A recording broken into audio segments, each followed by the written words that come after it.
តា UNCLOS ជាអ្វី UNCLOS ដែលមានពាក្យពេញថា United Nations Convention on the Law of the Sea គឺជាអនុសញ្ញាអន្តរជាតិដ៏សំខាន់មួយដែលកំណត់ច្បាប់សមុទ្រសកលដើម្បីកំណត់តំបន់សមុទ្រកំណត់សិទ្ធិនិងកាតព្វកិច្ចរដ្ឋលើសមុទ្រគ្រប់គ្រងធនធានសមុទ្រនិងបាតសមុទ្រការការពារបរិស្ថានដោះស្រាយវិវាទដោយសន្តិវិធី UNCLOS គឺជាឧបករណ៍កេតិយុត្តអន្តរជាតិដ៏ចម្បងមួយដែលបែងចែកយ៉ាងលម្អិតនិងយ៉ាងពេញលេញអំពីវិធានទាក់ទងនឹងច្បាប់សមុទ្រដោយពេលខ្លះត្រូវបានគេប្រសិទ្ធនាមថារដ្ឋធម្មនុញ្ញនៃមហាសមុទ្របទបញ្ញត្តិទាំង320មាត្រាចែកចែងជា17ជំពូកបូករួមទាំងឧបសម្ព័ន្ធចំនួន9របស់ UNCLOS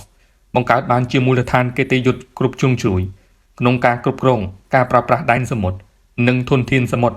រាប់ចាប់តាំងពីការធ្វើនាវាចរការនេសាទការធ្វើអាជីវកម្មរ៉ែក្រមាត់សមុទ្ររហូតដល់ការការពារបរិស្ថានសមុទ្រ